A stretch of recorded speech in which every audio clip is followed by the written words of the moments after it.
They call it the Hour of the Wolf. Stay with us if you dare. There's a time when the world is at its quietest, when shadows stretch long and sleep is just out of reach. It's the hour of restless souls, of whispered stories, of thoughts too much for the daylight. Welcome to Hour of the Wolf, where we dive into the stories that keep you awake.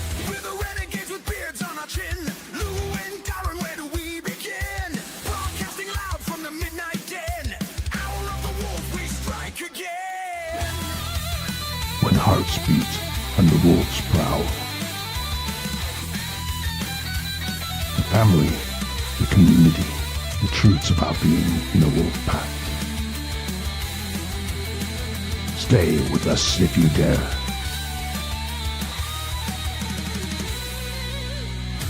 They call it the Hour of the Wolf.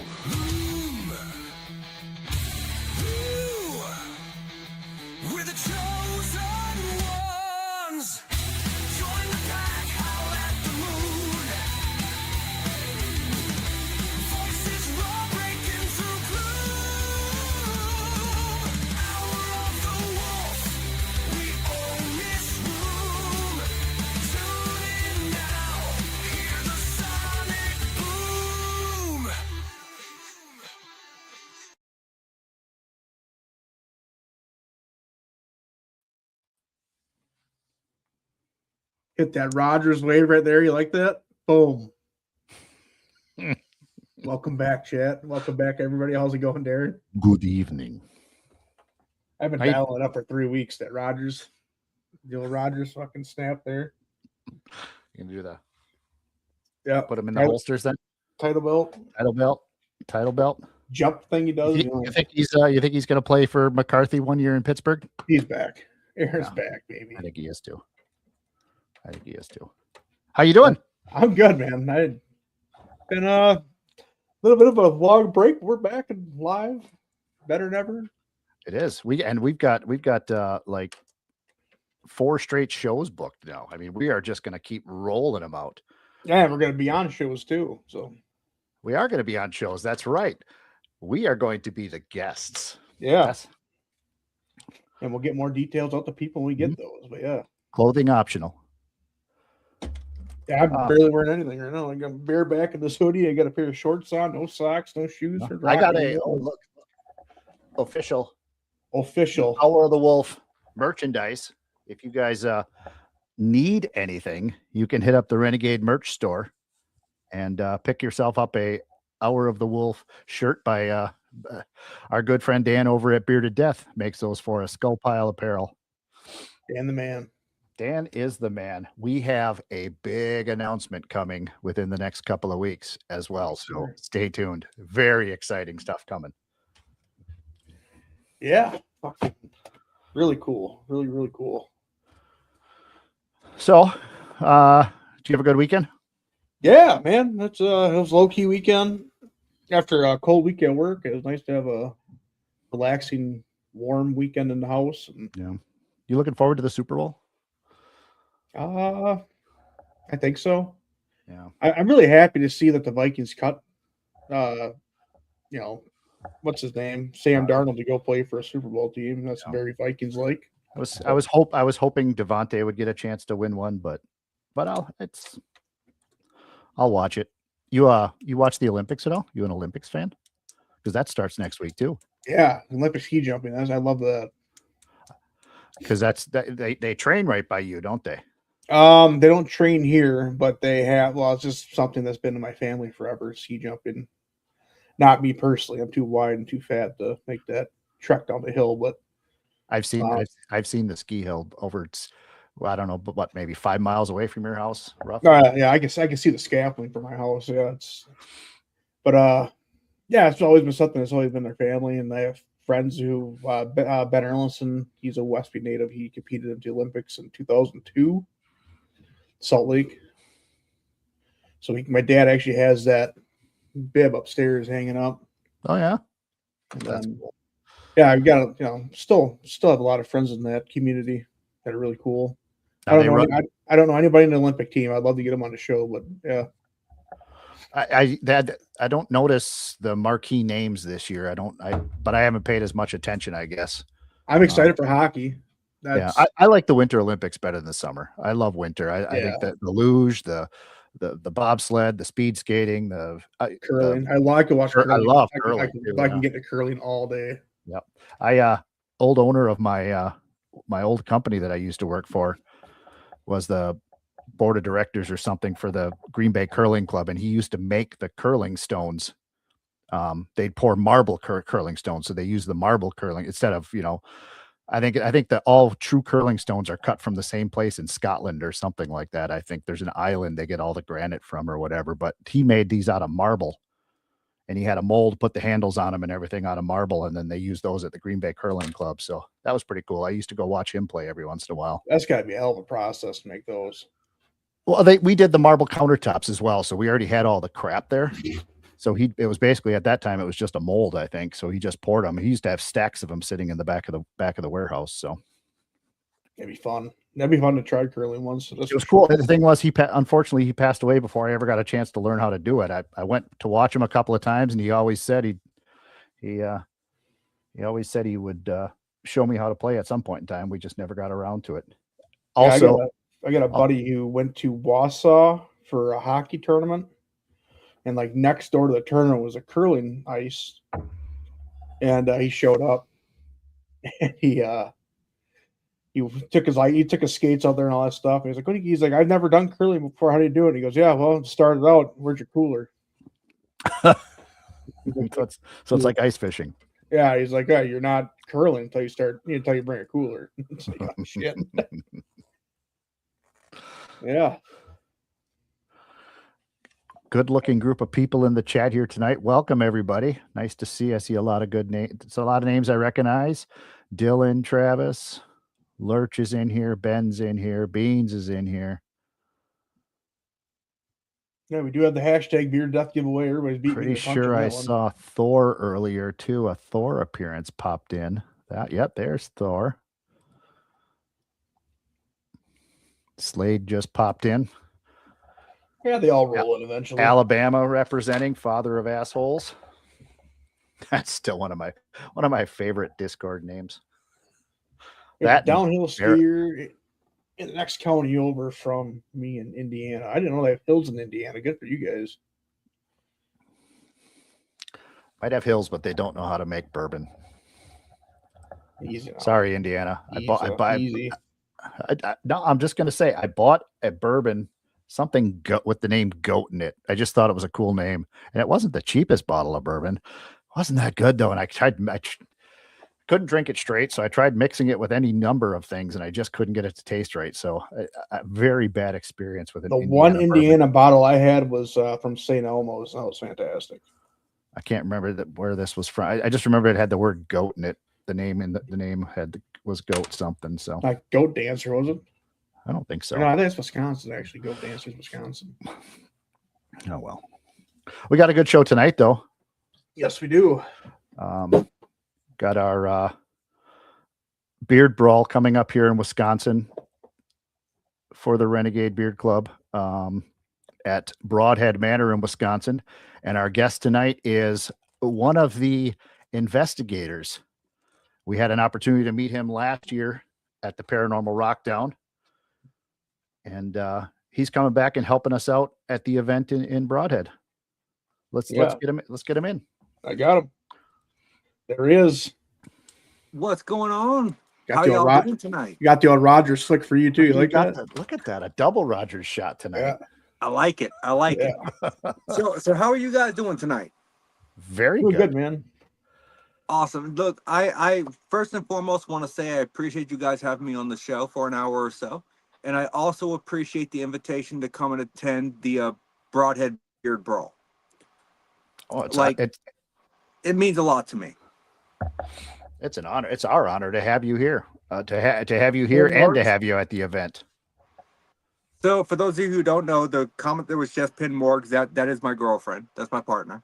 I'll do a better one for you. Before we get too casual here. Morgan is Nathaniel's girlfriend, and these guys were also just put on a magazine, by the way, everybody. Yes. And there they are, the Paranormal Underground Look magazine. at that. Volume 19, issue 1. You got Nathaniel and his lovely girlfriend Morgan on the cover. Congratulations on that, buddy. Oh, dude, it was unexpected. At first, we were asked to do an article. And so I was like, yeah, I'll do an article. You know, it's whatever. And I had to wait because she lives in Massachusetts. She lives about a 2.5-hour drive from me, pending traffic. And so she came up here. We went over the questions, and we got all of our stuff situated. We submitted the thing, and then I was contacted by the producer, the owner of my network, not producer, Leatriana Brown. And she was like, hey, I think you guys have a good possibility of getting the cover. And I'm like, look, I'm just honored to have the article in the magazine. You know, that's far from what I would expect. And then we literally probably 3 days ago learned that we were going to get the cover shot. Nice. And I mean, I'm here for it because Morgan, let me tell you, when it comes to mediums, she is the woman that made me believe in mediums. She is the person that freaks me out the most. I could meet the freakiest of freaky people, and she will pick up on things that just blow my mind. Huh. Yeah, you spent some time with some creepy people. I mean, you sat with me in the hallway during the Paranormal Rockdown. So, oh, I've spent some time with some creepy people, and I've spent some time with people that I don't want to spend time around. Yeah. But you know, she is awesome, and I just want to give her push real quick if I can, because Absolutely. she is so not well known because she hid her abilities for many years, and I'm kind of trying to get her to embrace these abilities. And she is, let me tell you, when I was upstairs and I had my experience at Brodhead, I was on the phone with her on speakerphone. My dumbass decided to go to Brodhead, and I forgot to bring a flashlight. So I am navigating that upstairs floor with a laser grid. If you have ever tried to walk with a laser grid, it doesn't work very well. It is completely disorientating. Like, you think you're stepping where you're not stepping, and you could easily trip. So I'm on the phone with her, and I'm trying to explain what I see in my surroundings, right?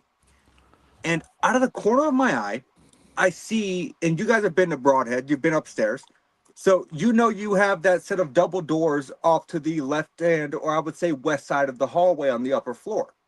Mm-hmm. One of those doors is constantly closed, one of them is open, but it has that rectangular window that you would see in a schoolhouse. Yep.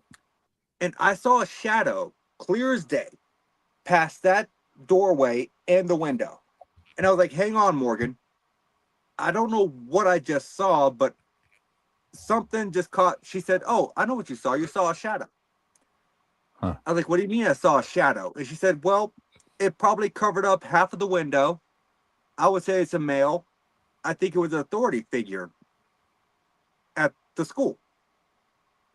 Mind you, Morgan is one of those people that she goes in cold. She knows nothing about the activity. She knows nothing about the history. I still have not told her to this day the history of Brodhead.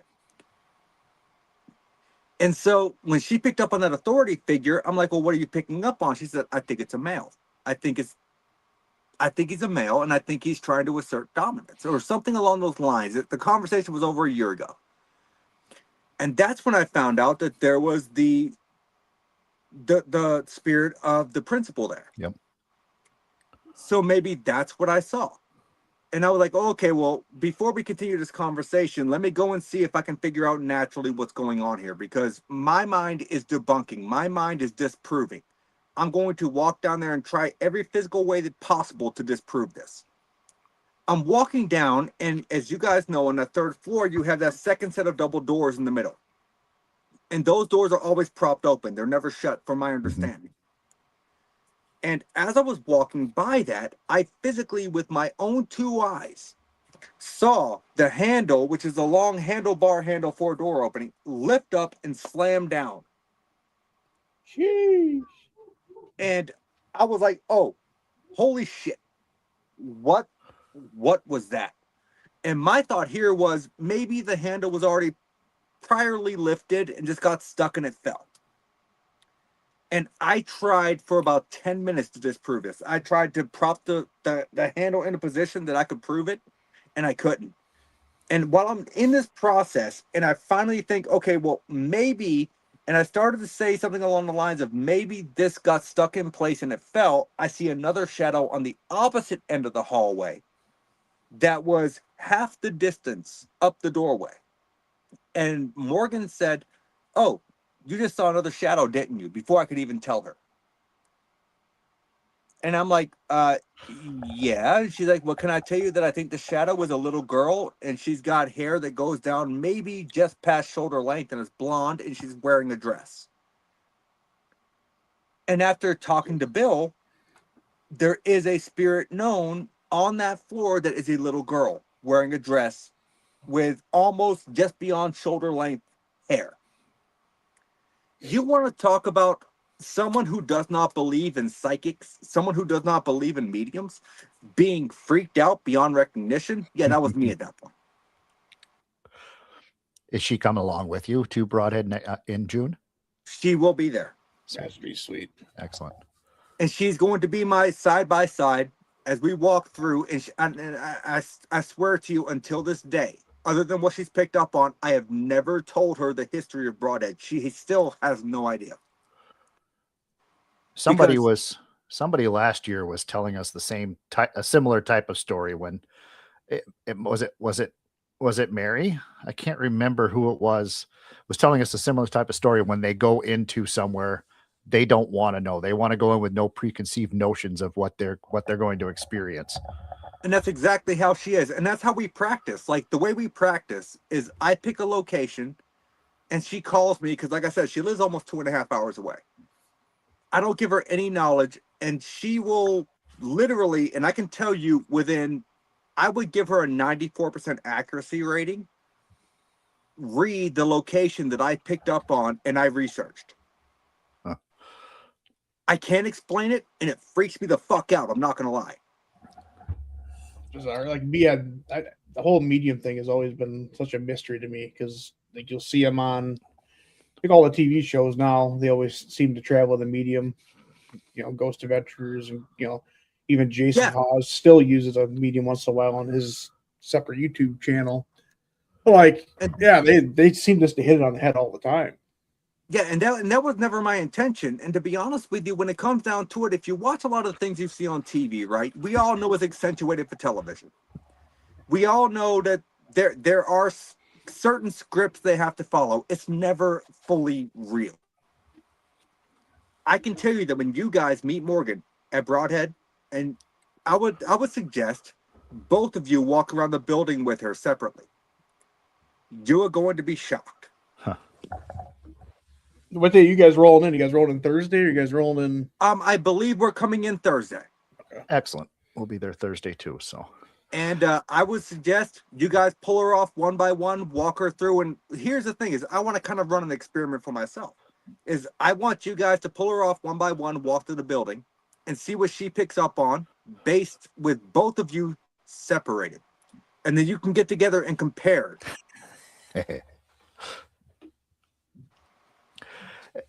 Chat, if you're paying attention, if you guys are coming up to Wisconsin on June 5th and 6th for the event, this is what you got to look forward to. This is the type of venue that this event is being held at. Brodhead is an amazing venue.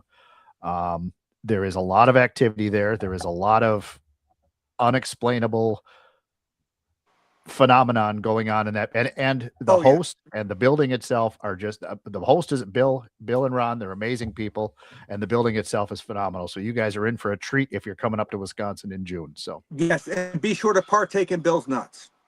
Yes. Oh yeah, absolutely. We got to mention Bill's nuts. We got to mention. We have not mentioned Bill's nuts in a long time, have we? No, man. Bill's nuts are great. Sweet, salty. You got to mention Bill's nuts. But so I would tell you that the gymnasium, the upper floor, and the music room. I did not get to spend too much time in the music room, unfortunately. I was off with Shelly from EVP Paranormal doing our thing in the doll room upstairs. I didn't get to spend too much time in the music room, but I heard the music room was highly active. Which one was the music room, Louis? Which room was that? That was the old choir or the old band room. That's what. Okay. That's yeah. What yep. I call it the music room. It's technically an old band room, but I heard I know that which one place it was is now. extremely active. Yeah, we had when I went there with Phantasm in October. I just literally got this brand new K2. I got it at the Rockdown. I literally took it out of the bag, put batteries in it, brand new, and that thing was going wild in there. Nothing like happened, like like nothing physically happened, didn't see anything, but that K2 was just going insane. And it wasn't like it just go insane and then it stay insane. It was just like it would go to like what was like the yellow and then stop for like 5 minutes, and then like you'll just see it like just boom, boom, boom, and then stop for a while. Yeah, it's insane. It was cool. That was similar. That was similar to what me and Morgan experienced when we went down and we investigated the Satanic Temple in Massachusetts here. So we had the rare opportunity to attend a public event, and they gave us a one-time opportunity to investigate the Satanic Temple in Salem, Massachusetts. And we were having a K2 interaction that I couldn't explain. We were getting it going from, it was pegging up to red, down to green. It would stop, peg up to red, down to green. And of course, me being me, I'm going to take the K2. I'm going to trace the whole floorboard. I'm going to ensure that there's no way that there's any kind of electrical interference.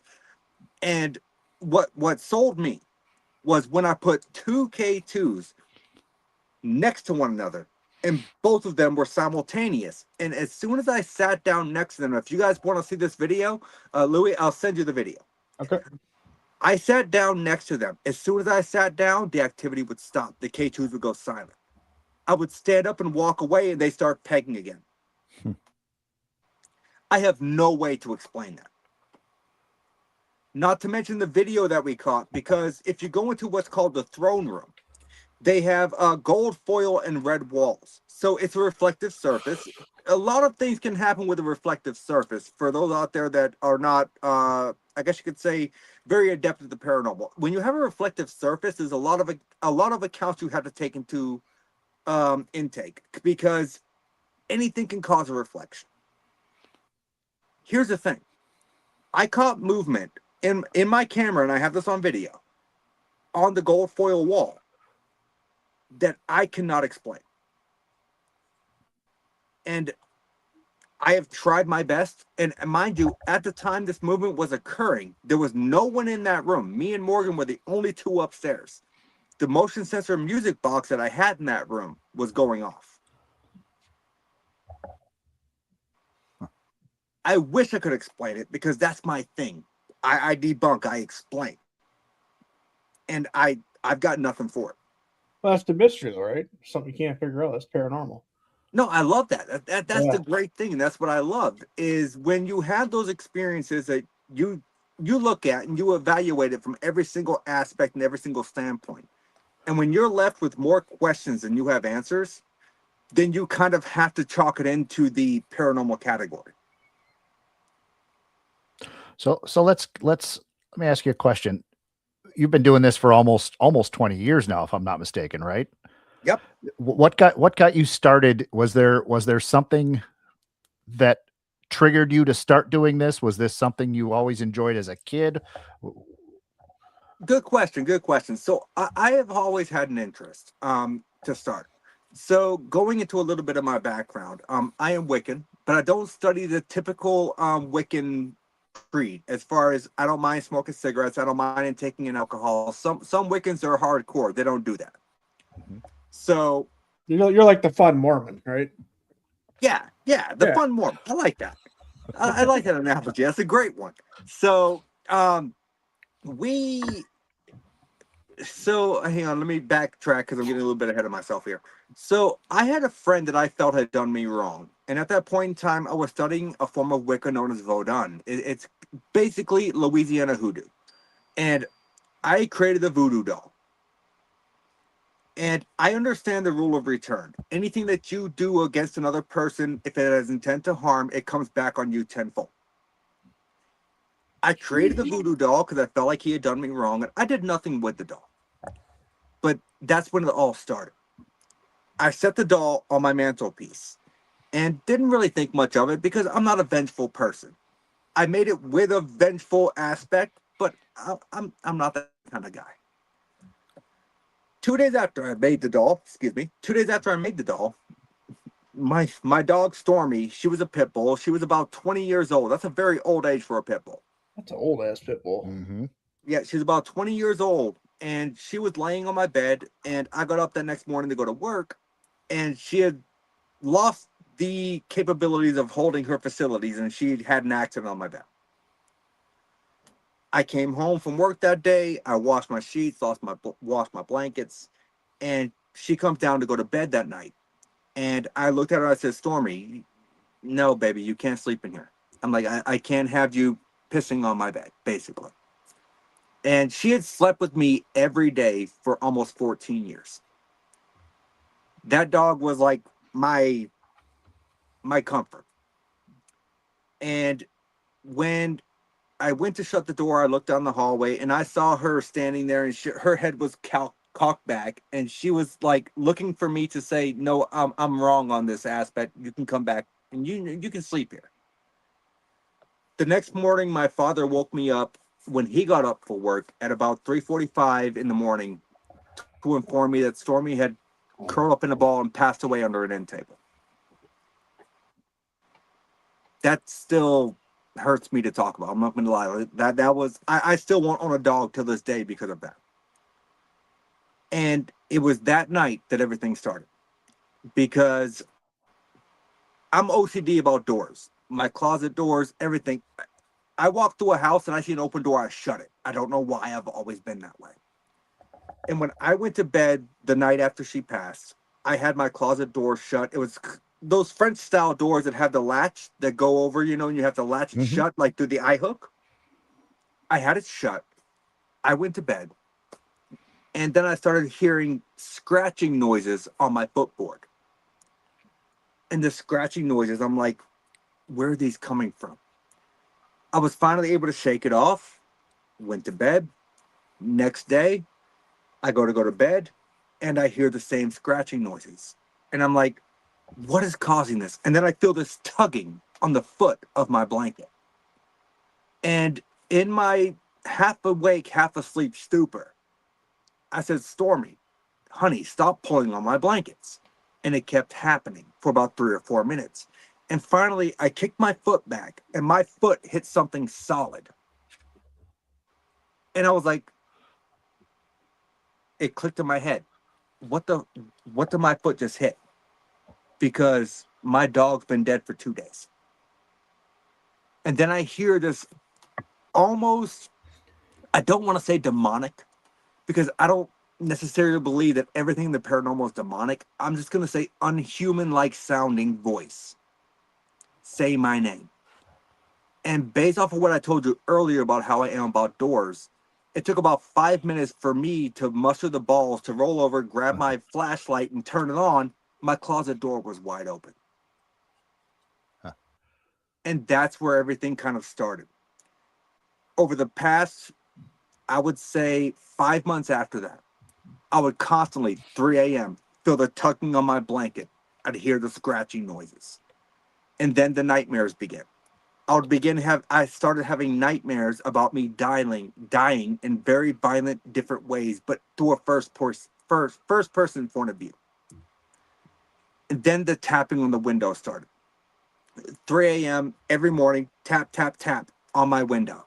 I would get up after about 3 sets of 3 taps and open up my blinds, and no one would be there. Mind you, this was Alabama. So there was always a plausibility there was a crackhead tapping on my window.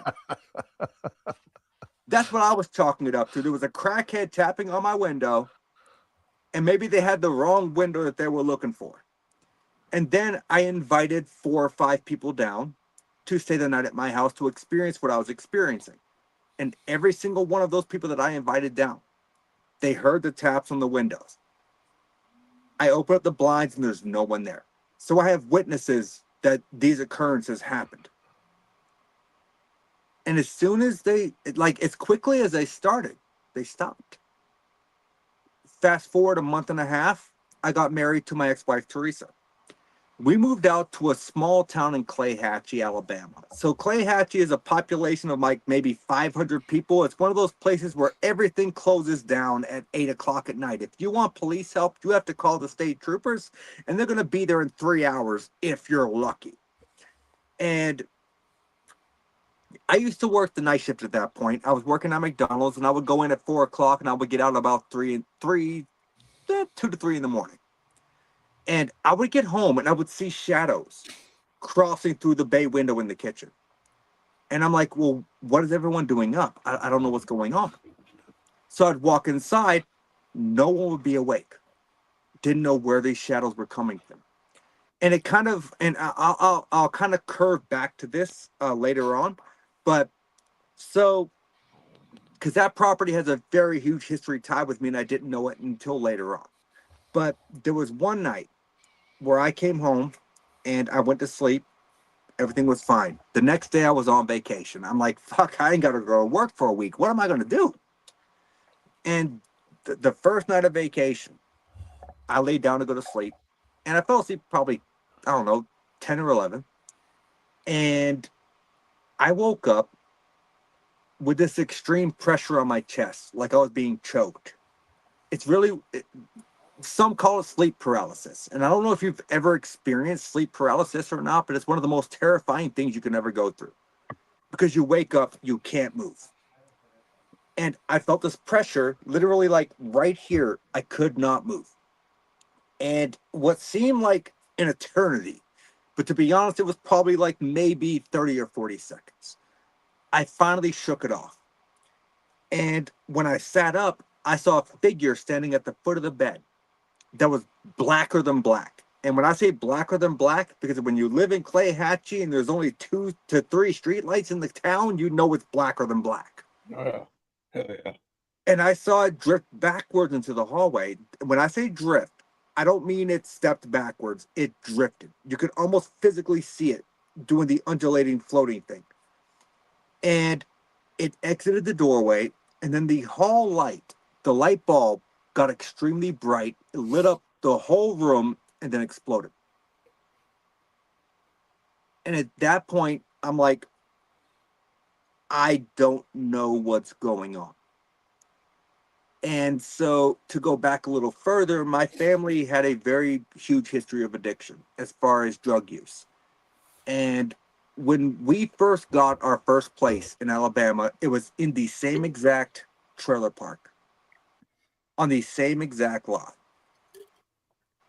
And that's where my mother had her experience, where she came home and she found the house full of smoke. And she started saying prayers from the Bible, and the smoke dissipated into the ventilation vents, which there should be no way possible that could freaking happen. No.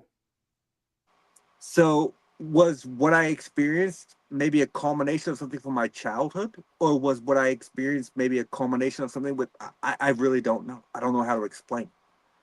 But I can tell you that after the experience that I had with the sleep paralysis, it was the next day that I ordered my first paranormal book, and I started researching because I needed to know what happened to me. What book? The first book I ever ordered was Ghost by Hans Halser. Dang. If you've never read Ghost by Hans Halser, just be prepared for a marathon. It's a like 1,200 page book at 6-point font. It's a marathon.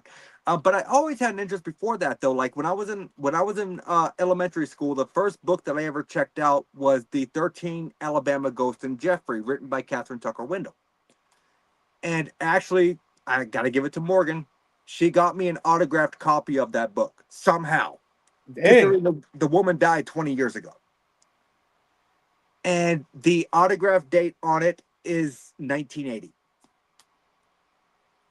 But that was the first book I ever read as far as the paranormal. I've read a lot of paranormal books. I did my 9th grade book report on Area 51 because I am not just a ghost guy. Like, I research all aspects. I call myself a paranormal researcher because I go into cryptids. I go into UFOs. I go into ghosts. I go into subjects kind of taboo as far as spontaneous human combustion. Like, I love all aspects of things that cannot be explained. Carl Johnson has an infatuation also, the spontaneous human combustion. He does. It's crazy. He gets really into that. Well, if you think about it, it's kind of weird how it works because the temperature-wise, to be able to combust and leave nothing but ash and a few bones, it's insane that you wouldn't burn the rest of the house down. There should be no way plausible that could happen. Yeah, I had Carl on when I was doing Pure Steel. Carl's like a family member to me at this point. I love Carl, man. And oh, he's such a good dude. I had him on my show last year. Yeah, he's awesome. Yeah, he went into that the spontaneous combustion thing. I was just like, this is the most interesting shit I've ever heard in my life, and he's so good at breaking it down.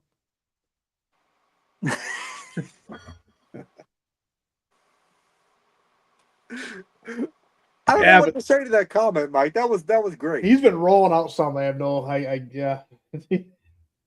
Oh, that was awesome. I love that comment. But it's just so weird because it's an aspect that's forgotten about. It seemed to be very prevalent in the 70s, to the early 80s, where there would be these random cases where people would just catch on fire for no reason. And then it stopped. What do you think? Was it global warming? Definitely not global warming. I think it was drunk motherfuckers falling asleep with a cigarette is what I think it was. Yeah, definitely could have been.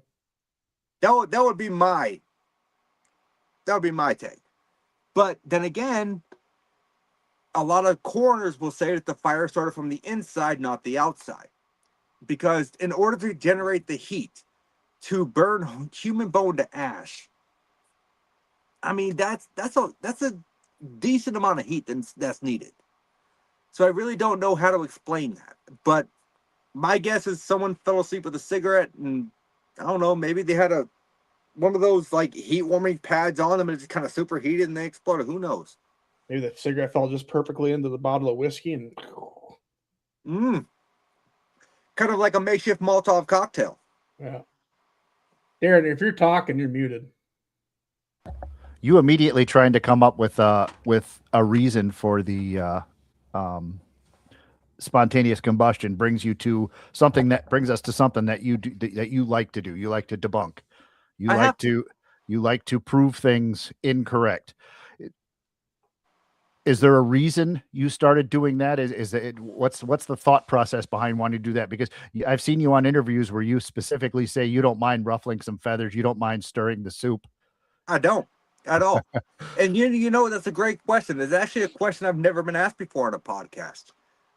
So the reasoning behind that is because I see so many people out there trying to capitalize on the paranormal and its popularity. Like if you go to TikTok, right, and you look up paranormal videos, 80% of what you see is fake. But these people have like 2.5 million followers. They have 10K. Like they're making money. They're profiting off the paranormal.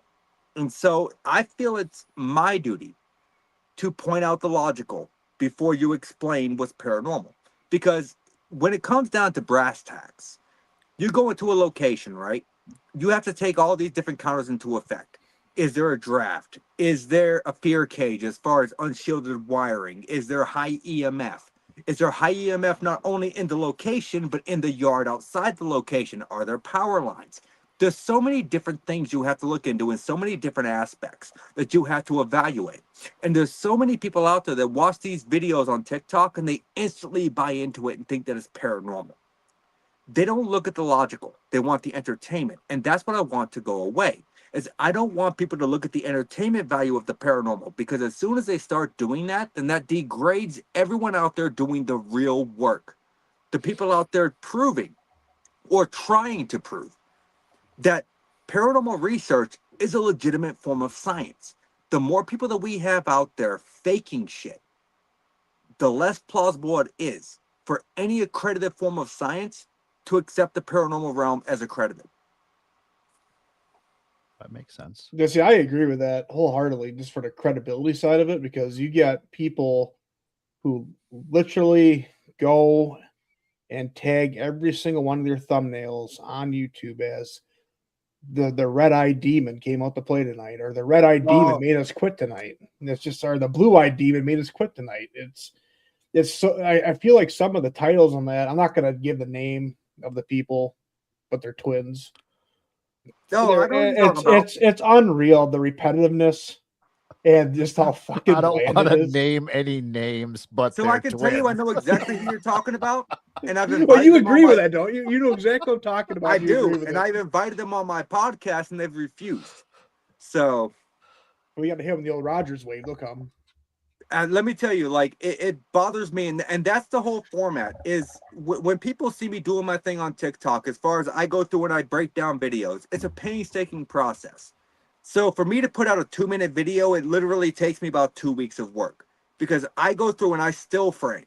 I watch every frame by frame, trying to look for safe film edits. I'm trying to look for film cuts. I'm trying to look for string reflection. I'm trying to look because monofilament fishing line can work wonders, and I've already proved that in multiple videos. I've seen some of those. Yep. So I'm looking for film reflection. I'm looking for different things that just don't make sense. They don't fit. And as soon as I find that one thing that doesn't fit, I can be like, okay, I know what's going on here. And then I start my breakdown video. And I can tell you that I have been blocked by multiple content creators because they don't want me to disprove them. There was one I did recently, probably about 6 months ago, about a guy who had a cat in a washing machine. And I pointed out multiple discrepancies, and everyone was like, oh, well, you're just seeing things. I'm like, no, go back and watch the video again. The whole video. Because I specifically say, I cannot show you the whole video. Be sure to go and watch the original to get the whole context. And when they go back and watch the original video, they're like, holy shit, you were right. Yes, because I don't believe in faking shit. And I don't believe in making paranormal a profitable organization. People who say, hey, I'll come in and investigate your hauntings if you pay me $150 plus gas and batteries, right? Do not hire them. Because they are now being paid to do a job. And if they come out without results, they have failed at their jobs and they are going to fabricate results just to, I guess you could say, justify them being paid. Yeah. That's why I think like it's always like noble when you watch like Jason Hawes back in the early days of Taps. Their whole thing was going into a house and disproving the haunt. Yes, exactly. And I feel like that's the right way to do it. That's kind of and they had the mechanical background too, like as plumbers and all that stuff. Yeah, too, it's amazing the amount of noise your house will make as far as plumbing. Say if it's cold out and you live up here in the Northeast, when the boards shrink and then they kind of expand, like the noises it will make. I was actually supposed to be on Ghost Hunters Academy season 1. I turned it down because my ex-wife at that time was pregnant, and I felt it more pertinent that I didn't need to be away for 8 months of filming. Sheesh! I'd rather have you on there than Adam Barry, man. You would have fucking pulled that off. Well, hate to tell you, but that's the reason Adam got his spot. He wasn't on the roster. I know the original roster. I was on it, and I turned it down, and the world got Adam Barry. But I love Adam Barry to death. I've investigated with him 4 times. He honestly is legit. He is awesome. Oh yeah, he seems like he does. He does a lot of stuff at the Sheboygan Asylum and Sheboygan. I couldn't think of the town name. I just fucking said it. Yeah, Sheboygan. He does a bunch of work Sheboygan is just a funny name to begin with. Let's be honest. Yeah, he does a bunch of work there. Him and Amy Bruni do a lot of work up there. Oh yeah, tours and stuff. Yes, but yeah, I was supposed to be on the first season of Ghost Hunters Academy, but I chose being home with my ex-wife more pertinent because I don't do the paranormal for fame. That's not why I do it. I do it because I love it. So I had my Go ahead. Yeah, I had my most prominent paranormal encounter with you at the Paranormal Rockdown, Nate. Yes. We were on the 3rd floor of the manor, and with Dave Childress and his wife. Yeah, they were doing that human pendulum thing. And my first time seeing that, I had my own thoughts on that whole thing, Same. But it everything in front of me broke down, and I believed in it right after it happened. Because remember, before that, they had another lady. I think she was with one of the people in the band that was with us. Yes. And she was doing it, and then she's like, I feel like I'm going side to side, which in this human pendulum thing, that's not a good thing, I learned. No, it's not. So she's like, I feel like you go side to side. And they broke it down. They did like a cleansing prayer between all three of them. And then I don't know how I got drugged into it the second time, but they asked me to stand behind. But you did. And so I did. On a bad ankle and everything. I sprained my ankle. Like literally I remember the week that you before did, yes. Yeah, I was gutting that one out. And I doing the human pendulum thing, and then she kept on going side to side. And I was like, okay, well, there's something not right here, obviously, because the entire room changed as soon as she started doing it. The whole energy changed. Yeah, everything in that whole area changed. It went from like a creepy hallway feeling to something here's not right. Right, And like you didn't want to be there feeling. Yeah, and as soon as they broke that circle, I didn't hear it. I don't know if you heard it or not, but they took people started walking down the hallway, and somebody heard a growl. I heard it. I did not hear the growl, but I walked back towards you because I remember I need to sit down. I remember saying I need to sit down. My ankle's killing me. And I remember I turned around and I looked at the end of the hallway, and it's something about Brodhead. When you see something, you can't unsee it because there's the exit light right above and it's red. There's the center post between the doors, and what I seen was something that was about a little bit over 3 foot, maybe in between 3 to 4 foot. It was black, and it went to the left, came out of the doorway from the left, stopped, and then went immediately to the right. And I pointed, and then you looked at me immediately before I even said anything. You said, "What did you see?" And I told you exactly what I saw, and you saw the same thing. Yes. So we walked down the hallway. It was me, you. I can't remember who was with us though. It was 3 of us. There was 3 of us. I cannot remember who that third person was. And I don't remember if it was Josh Purvis or if it was somebody else that was big like that, like a bigger guy. I don't remember. No, they were of a bigger stature. Yeah. I don't think it was Josh though. No, anyways, we went down the hallway and we went into that room that the shadow went into, and within seconds, instantly uncomfortable. Yeah, and within seconds too, we walked in that room, and all 3 of us heard what sounded like a girl giggling or a female giggling. Yeah, we heard a female giggling, and the whole room itself just felt like we're invading on a space that we should not be in at that current moment. It felt like you walked into like a gymnasium with your pants down. You just felt third floor? Yeah, third floor, yeah. Third floor. Yeah, it was the most uncomfortable feeling. Was that the room that has all the handprints on the ceiling, or is it the opposite? Right across the hall. Right across the hall from that. Okay. Across the hall. Yeah, because let me tell you, like that room, the first night I was there, I did not like that room. And then when we had that experience that night during the investigation, I'm like, I know there's a reason I do not like this room. And when I was on the phone with Morgan, she told me, oh no, there's an energy there that's very stern. I think she portrayed it as a female.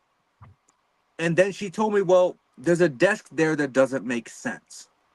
I'm like, what do you mean a desk that doesn't make sense? And she's like, well, it looks like a desk that just is out of place.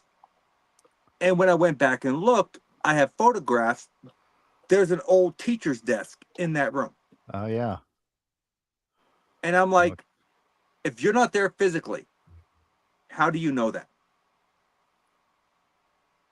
And no, that room is just uncomfortable. I don't like it. I would prefer not to go back into it when I visit for the brawl. We're going back. We are going back to that room.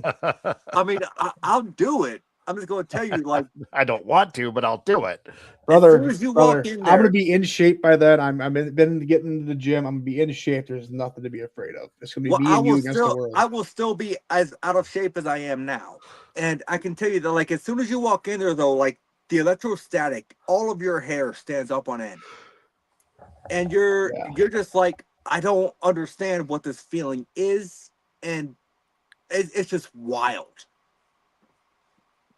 Yeah, it's that whole building just gives off feeling. Me and Darren's first time in that building, we were just kind of doing the tour, and Bill was like, "You're not gonna believe this. There's like rooms in here my dog won't go into," and we're like, "What?" He's told me that. And sure as shit, we walked into the second floor art room. Yep.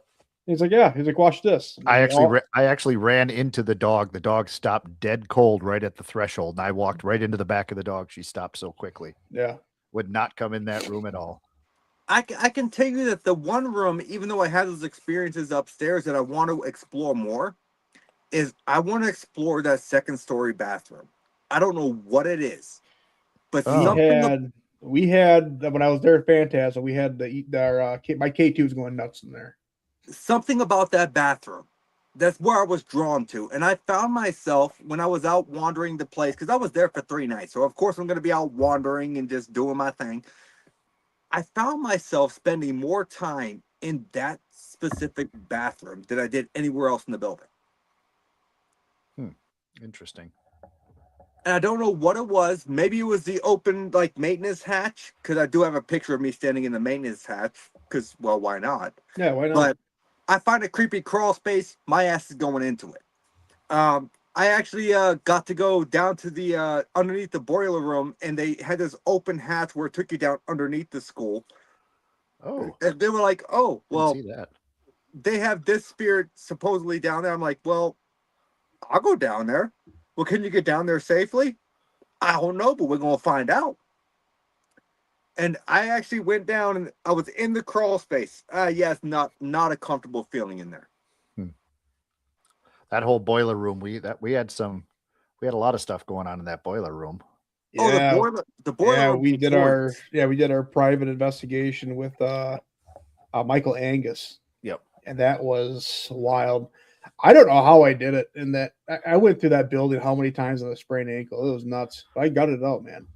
I don't know if it would ever be possible, but I would love nothing more than during the brawl for me to be locked down there, chained to a chair, blindfolded. So in the boiler room for an hour. We can make this happen. Yeah, that's no problem. You want? I would love to do that. We're gonna have Dan from Beard to Death there with you, and he's gonna hold you in one spot. He'll just hold you in one spot. Yeah, he'll hold you in one spot. You ain't going anywhere. I would love to do that. I would love to be blindfolded. You know, even better. Can we make this? I want to do a charity thing, chat. I want to raise money for this. I want this to happen with Beans next to him. Yes, we have to put Beans in that same room. We raise enough money, we can get Beans to sit in that same room with him. Yes, we can chain them. And anybody whoever wants to do it, they can chain them themselves. For a random drawing in the podcast, do a random drawing. Whoever donates puts their name in a basket, and that person gets to chain Nathaniel and Beans to the same spot. For the record, Nate, just so you know, Beans is the president of our club, the founder of the club, and he is also scared shitless to come to the Brodhead in June. He's coming, but he doesn't want to do any. See, he won't make it past the parking lot.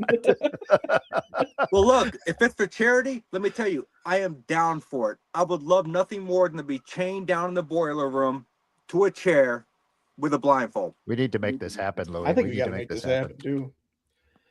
That's something. When's your next international board meeting? Because that's something I think you should brought up. Staple it down. I'll put it on the board meeting topics, because this should be something that would happen. We will if we raise enough money, Beans is going to be put somewhere he decidedly does not want to be. We got people who don't even know Beans put money in this already. Beans, do it for the people, brother. Do it for the charity. People. Yeah. Should this be during the day though, or at night? I think this should be at night. Good Lord. I prefer more along the lines of 11 p.m. or so. The darker, the better. You can catch paranormal activity during the day, but paranormal activity is more active at night. And the reason for that being is the town is not moving around as much, so you can hear more. I like that idea too. We could have, if he doesn't want to make it past the parking lot, we'll just have Dan carry Beans to the spot, you know? I think we've... Either way, I'm down for it. Beans has left the podcast. He's not watching anymore. Y'all heard it here first. For charity... It's for charity. I will gladly be chained down, blindfolded with Beans in the boiler room. We're gonna make this happen. We're gonna make this happen. We're gonna make this happen. I think it's got to happen. It's got to happen. we got enough witnesses in here. Beans must have left the show early, so he didn't get to hear this yet, but he's going to. So yeah, he's going to hear it. He's going to hear. I'll make sure to let Morgan know that's going to happen after the phone call, so that way she knows to kind of do her thing. I'll let her hang out with Bill because she loves Bill. Literal bearded death.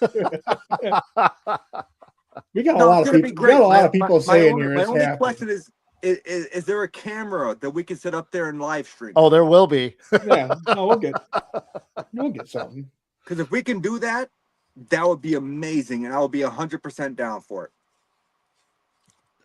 Yeah. So we're coming up on the top of the hour here. Do you have anything? I know you mentioned that you Area 51. I know I've seen you do things in regards to, let's say, Bigfoot and stuff like that. Is there anything on your bucket list that you haven't gotten to partake in yet, or get to? Is there anywhere you want to go to, or anything you really want to investigate and be a part of? Yeah, I am a huge fan of cryptozoology. I'm hoping while I'm in Wisconsin this time, I get to go and see Bray Road. Yep. I want to see Bray Road. Otherwise than that, I would love to go to Loch Ness. Oh, okay.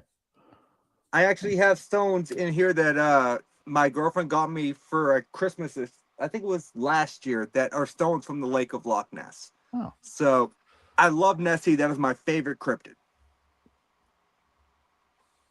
Are you big into Bigfoot? Bigfoot, yes. I've actually seen Bigfoot twice. But if you go down to Alabama, they call it the white thing. White thing. White thing? White thing is how they pronounce it. But the Alabama twang. White God thing. damn. I like that. But I've actually seen that. I've actually seen Bigfoot, what I believe to be twice. And that's a whole weird experience because I can't solidify it.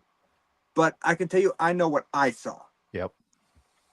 And I can tell you that I have one witness the second time where my ex-wife was with me and we saw the same thing. I just have a hard time with Bigfoot. Do you? You know, here's the thing.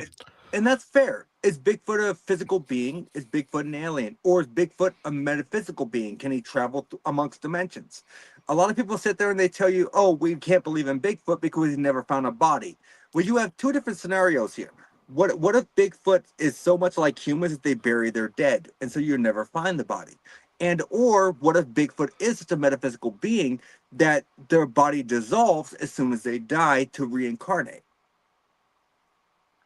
So there are so many weird theories when it comes to Bigfoot. I just have, as an outdoorsman, I love to hunt, love being out in the north, like bear hunt and all that shit. With the amount of trail cameras, the amount of people in the woods, the amount of, you would think we'd have some real concrete evidence by now. I agree. And here's the thing. Why does every Bigfoot photograph look like it was shot on a fucking 1996 flip phone? Thank you. It makes no sense unless Bigfoot is a metaphysical being that has the capability of manipulating the electronic devices that we are holding in our hands, therefore making the pictures blurry. Yeah. I will say this, though, to this comment here. I saw Bigfoot once with Notorious with a shirt off. You did not see Bigfoot. You literally saw a leprechaun. I don't know what that comment was, but I'm here for it, and I love it. So Dan Notorious, he's been in the chat roasting me all night here. He stands about 3'6". He's not a big guy. It's about 3'6". 3'6". Yeah, he's a little guy. You'll meet him at the Beard Brawl. Well, you might be able to miss him. Look over top of him. But no, look, I'd love to meet him. I would. Great guy. He's a great guy. We are looking forward to seeing you again in June, and we appreciate you taking part in that activity for us. It's my pleasure. Everything we're doing that day, the beard competition, the raffles, everything we're doing as that portion is going toward our charity here in Wisconsin. So we're hoping we can get this event to be huge. The podcast host of me coming out, could you tell us more about what that charity is? Oh, absolutely. It's our Forward 365 program, which is It's a year-long thing we run. We have the events like the Beard Brawl and stuff like that, culminating Christmas time. We adopt families all around the state of Wisconsin, gifts, meals, and decorations at Christmas time. So it's called our Forward 365 program. We're now in our 4th year, Louis. Yeah, 4th year. And it just keeps getting bigger. So I love it. It's been Before fun, the show man. ends, y'all don't forget. Just continue it on, and me and Beans would do a fucking solo, blindfolded in the boiler room. I want to push that because apparently he's afraid to do it, and I kind of want to just put that out and force it. Yeah, I'm telling you, I don't think he's gonna make it past the parking lot. He's gonna see that building, and be like, I'm gonna sit out here. Well, look, if y'all come in to get him because he can't make it, y'all just tap me on the shoulder and say, "Hey, Nate, we're taking Beans out," and y'all find a replacement. Okay. We can do that. Yeah. If Beans absolutely cannot make it, I know his wife Jen would jump in because she is excited as hell to see this building. They are polar opposites when it comes to that. So I think it's a great pull for the charity. I think it's a great pull. I think it's going to be great. It's going to be awesome. Okay. And if Bill lets us too, man, I would love to do another investigation with you. On like if we get there Thursday, it'd be fun to go through the building with you again. I had an absolute blast with you the last time. Yeah, I'm telling you, I had such a good time with you last time. We did the public investigation stuff. You're a blast to be around, and everybody who's in the chat, look up Status Voices on TikTok. Nate is such a great guy. Don't forget about my book. Author. Oh yes, we did not even talk about your book. You're a newly published author, are you not? I am. I published a book called Downloading for the Dead, Investigating Paranormal Applications. And basically, I go through the App Store and I find applications and I test them out on my YouTube channel. And I tell you whether or not I think they can be used as viable side tools for paranormal investigating. Season 2 will be launching later this month. Heck yeah. Okay. So where can everybody find that book? That book is on Amazon. Okay. That's the best place to find it. You can download digital copies or you can buy physical copies. If you buy a physical copy and you come to Bearded Brawl, I will sign it for free. Oh, there you go. Look at that. Look at that. And Beans is back in the chat. Nate, do you want to give him the rundown of what we're proposing here? Oh, yeah. You're going to be locked in me in the boiler room, blindfolded. And we're going to do this for charity. We are going to have a fundraiser on spot, cash donation box, and this will go to any single charity that Nathaniel Elwell picks himself. I will pick a charity, and I'm all for it, and I will make sure it's a charity out of Wisconsin. There we go. I know a really good one, by the way. By the way, I'll have to get that information from you because I don't know many charities in Wisconsin. But yeah, so basically the way it's going to work is you're going to be chained down with me for an hour in the boiler room at Brodhead, and we're going to be blindfolded. And there's not enough people to hold me down. We got Dan, dude. We got Dan. Dan's coming. Yeah. But we're going to do this, and it's going to be for charity, and it's going to be a charity that myself and Louis, once he gives me the information that I deem that I think is the best charity. And Lurch, to answer your question, I would absolutely do it, but that's not really a stretch for me. I'd have absolutely no problem doing that. He's the backup. I'll be the backup, but I wouldn't have a problem doing it. So I feel like me and you could be next on that level. I don't have an issue doing it because, well, what's going to happen? We're going to get scared a little bit. Yeah, we are. Yeah, right. I'll bring a change of underwear just in case. Yeah. Me too, because I'm going to be there for 3 nights. So so I have to bring a change of underwear. Yeah. Damn it. Either that or I just wear the same pair for 3 days. I mean, I don't think people would like that, though. Beans, if you do that, I will do a solo of my own for an hour in a room that somebody picks. I'll do it all alone. I'll do it all alone. I'm not going to have a professional with me. I'll do it all alone. Any room you guys pick, I'll do it for an hour. I don't need. You got something going here. I don't need. Beans can't make it now. He's got to wash his hair that day or something. I'm assuming. You got to make it because you guys are doing the whaler thing, aren't you? You guys doing the whaler? I think we're still doing that. I'm not sure. Or is he back out? Did he back out of that now?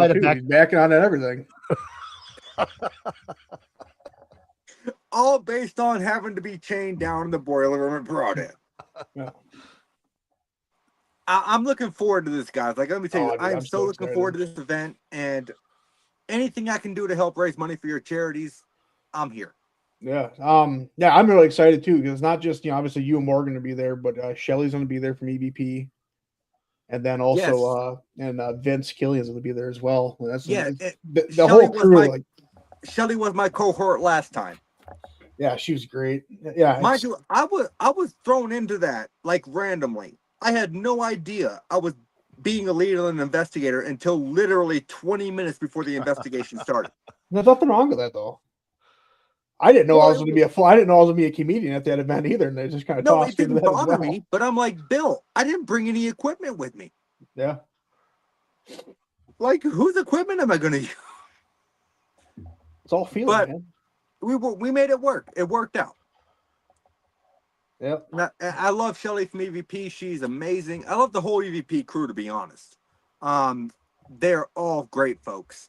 And Vince, I cannot wait to work with Vince. Yeah, Vince is awesome. I go on his Twitch chat a lot. When he does his gaming stuff, he's fun to watch. No, he's awesome. Like, I can't wait to work with Vince. The first time I met him, he was so personable and he was so friendly. And people out there, I've heard people giving him hate for some reason. And I don't know what that reasoning is, but let me tell you, the hate's wrong. It's misplaced. But alrighty. Well, you might as well stick around. We got the giveaway going on. See if see if you're lucky and maybe Morgan won it for you. If not, I'll see if I can hook you up. Well, either way, I mean, we'll make it work. I'll get you hooked up some beer to death. If you don't win, I'll get you hooked up, brother.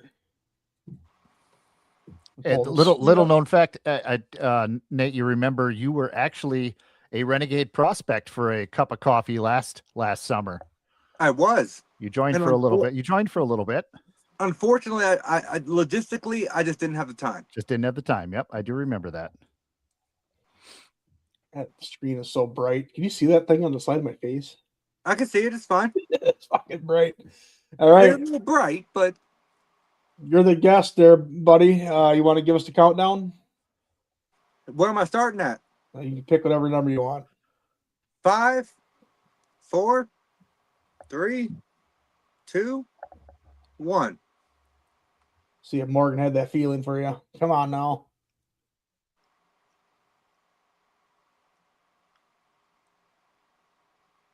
Look at that. Squid. Attaboy, Squid. Awesome. Congratulations, Squid. You still Congratulations, Squid.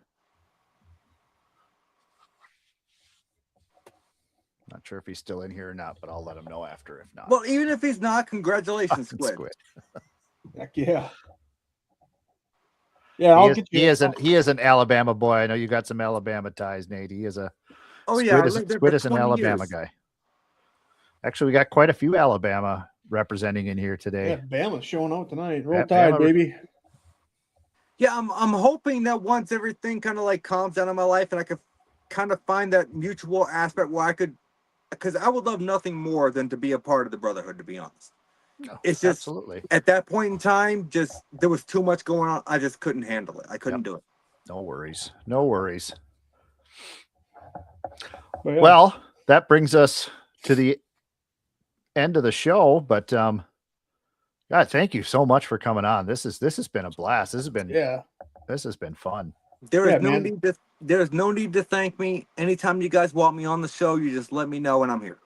Sounds good, man. Yeah, we'll definitely keep that door open. We'd love to have you back. Yeah, definitely. Yeah, absolutely. After Brodhead, I would love to. After Brodhead, maybe we sit down and we chat. Maybe we have a couple of the investigators on and we sit down and chat about what went down. That would be awesome over the weekend. Especially if we can convince Beans to kind of chain himself. Yes. Yeah. Yeah, if Beans does that with you, I will do a solo investigation on my own somewhere in that building. I'm here for it. Yeah, I love it there, man. That's it's a gem, man. As soon as we get that stuff situated, you guys let me know what's going on, and I will gladly go downstairs blindfolded and chain myself in the boiler room with whoever you guys want me to chain myself with. And I'm here for it.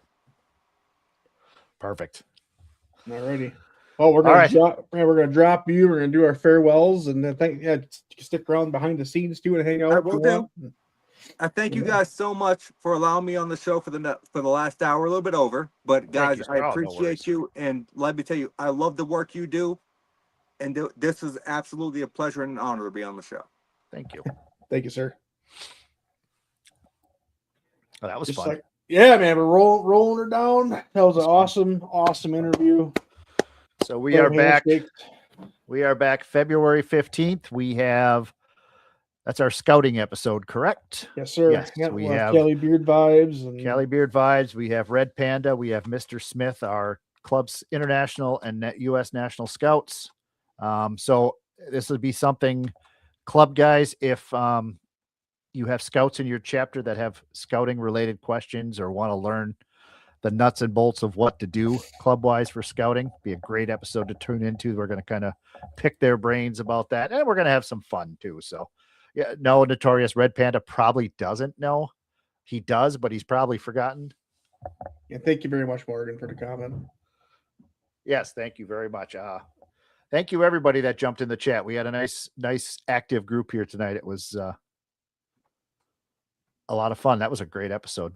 Oh shit! Before I forget, make sure to go over to the TikTok too. We got a new TikTok, Our the Wolf Pod. Yes, we do. Working hard on it, and maybe we'll do some lives on there too coming up here.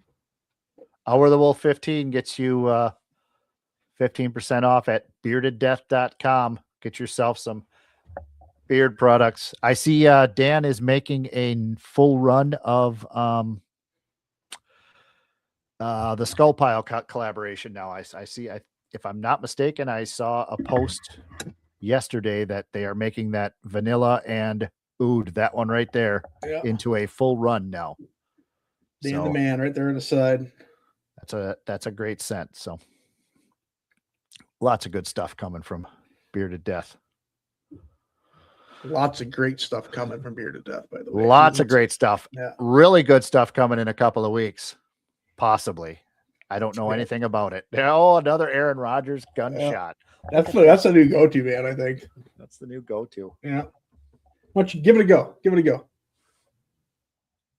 You got to do it's the 2. But didn't it's I have it's the love sign. There it is. Boom. You look good doing that. Looks natural. Yeah. It looks like you've been to Lambeau a couple of times. I've seen that done. I have been to Lambeau a few times, yes. All right. Well, everybody, Ken's back in the chat, so Ken gets his song. Yeah, just like that. And yes, Father of Asshole Minions did confirm it is coming back in a different bottle, but the same scent is coming back. So awesome. Bearded Death is coming out with a full run of that Skull Pile collaboration, which is good. Very, very good shit. Yeah, it's awesome. Might be some other collaborations on the horizon. I'm not saying anything. Yeah, maybe. Maybe. All right. Well, Ken's back in the chat, everybody. Ken gets his song. And just like that, thank you very much for coming on. If you get bored and you're looking to stay warm, Metalhead Outdoors, go get yourself a hoodie, save some money on it. Our the Wolf 10. Amazing hoodies. We love Metalhead Outdoors here. Mm-hmm. Good stuff. And thanks again, everybody. Right. See you in 2 weeks. Stay wild.